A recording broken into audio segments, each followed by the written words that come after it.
Eh bien bonjour, et pour cette première édition, ce premier numéro, ce premier épisode de cette ère lumière de vidéo, je vais vous présenter et je critique tout.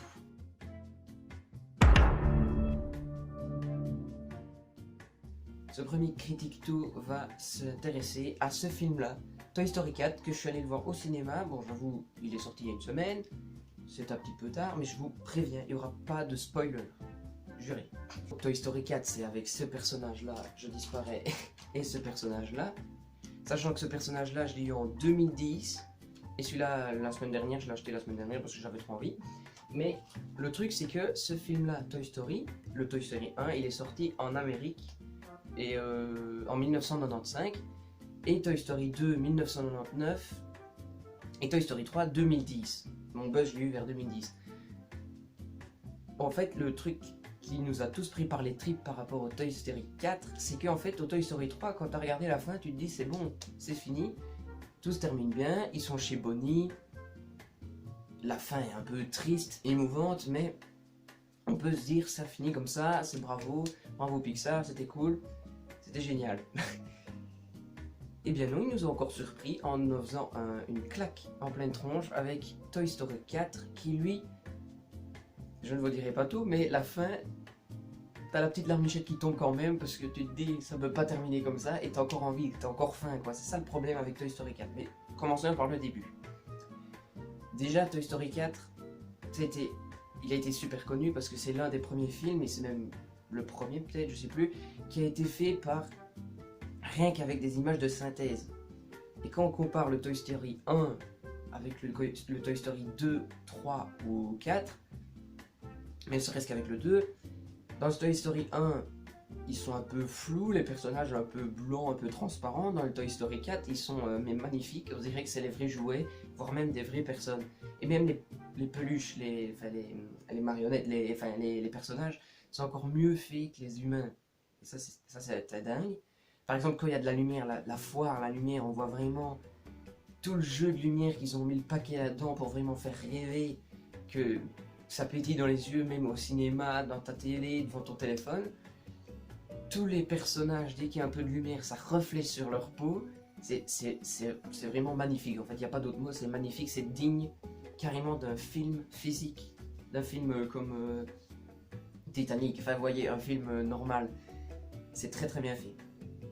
Seul petit bémol, je dois l'avouer, seul petit bémol, c'est que sur l'affiche, on voit tous les personnages. Et par exemple, dans Toy Story 1, on voit vraiment tous les personnages, donc Rex, Zigzag, je sais plus moi, Buzz, Woody, logique, c'est les personnages principaux. Dans le 2, Woody, il se barre, et il y a Jesse pile poil et le marchand, le minier, le mineur, qui est là. On s'occupe déjà peu moins de Buzz. Dans le 3, ils sont tous ensemble. Là, dans le 4, c'est ça le petit problème en fait, c'est qu'on est surtout focalisé sur Woody et la fourchette. Et les autres, ben on s'en fout un peu quoi. Par Buzz qui arrive parfois, les autres ils sont vraiment passés à la trappe quoi.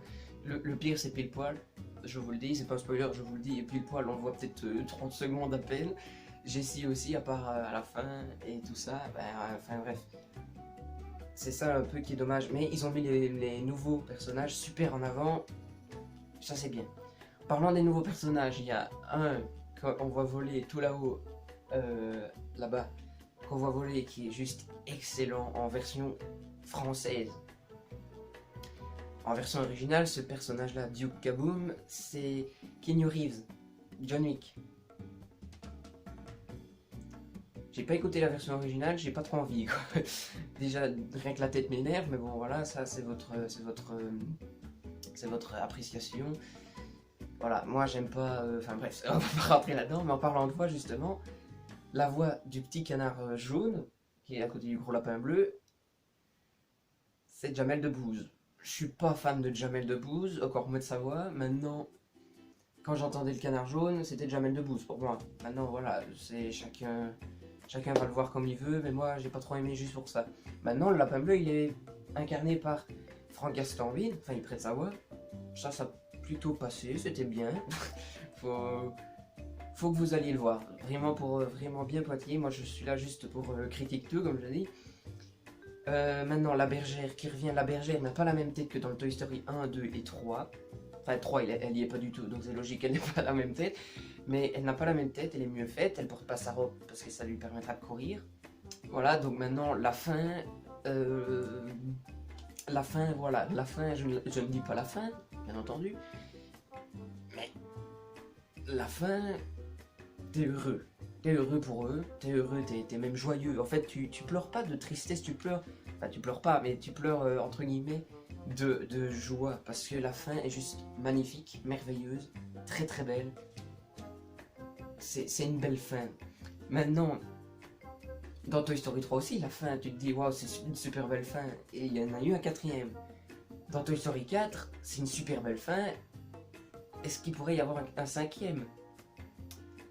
Là, je n'en sais rien. Franchement, je vois pas comment est-ce qu'ils pourraient intercaler un cinquième. Enfin, même maintenant, dans Toy Story 3, on se demandait comment est-ce qu'ils allaient mettre un quatrième. Mais on n'est pas déçu de la fin. Maintenant, peut-être que c'est le cinquième, ce sera peut-être celui de trop, peut-être. Enfin, en même temps, on disait ça aussi du 4. Bref, vous voyez, c'est vraiment la vie de chacun, la vie tranche. Et moi, je mets ça. Maintenant, ça peut être vous qui pensez autre chose. Mon gros coup de cœur dans ce film-là, franchement, je le dis parce que là, il faut le dire. Il faut féliciter les créateurs, les graphistes, les mises en image pour ce film, pour un point.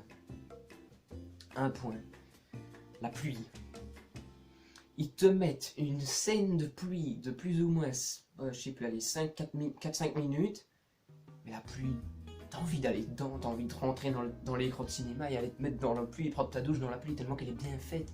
Tous les petits reflets dans les gouttes, toutes les gouttes qui rebondissent, c'est magnifique, on dirait vraiment la vraie pluie en fait, tellement qu'elle est bien faite. Et juste pour ça, voilà, je mets déjà un 8 sur 10. Voilà, je donne ma note avant tout. Ce film aura comme note pour moi 8 sur 10. Voilà les gars, j'espère que cette vidéo vous aura plu. Si elle t'a plu, laisse un petit like, abonne-toi, hein, c'est le premier épisode. Le deuxième épisode sera sur, normalement, Spider-Man Homecoming, c'est le dernier, Far From Home. Et peut-être que le décor va changer, exprès pour ce film-là. Je vais essayer, je vous le dis, c'est la première vidéo, je vous dis un petit peu mes trucs, voilà. Normalement, j'espère qu'à chaque film que je vais faire, le décor va changer. Voilà. Surtout cette affiche là du coup, mais cette affiche là elle va rester, normalement, enfin vous voyez ce que je veux dire quoi. Et enfin voilà, donc j'espère que cette vidéo vous aura plu, le critique tout, sans pour aller voir encore d'autres films avec du popcorn, parce que je tiens à vous dire que Toy Story 4 je l'ai passé sans popcorn, ça a du mal à passer, ouais, parce que le popcorn c'est le film quoi, si t'as pas de popcorn t'as raté ton film. Enfin bref voilà, moi je vous dis au revoir, allez à la prochaine.